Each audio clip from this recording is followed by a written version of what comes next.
పరశురామ శ్రీరామ కృష్ణావతారములను ధరించిన శ్రీహరి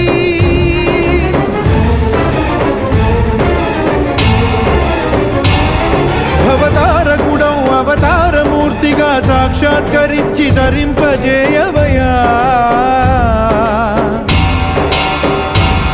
నను బంధ విముక్తుని చేయవయ్యా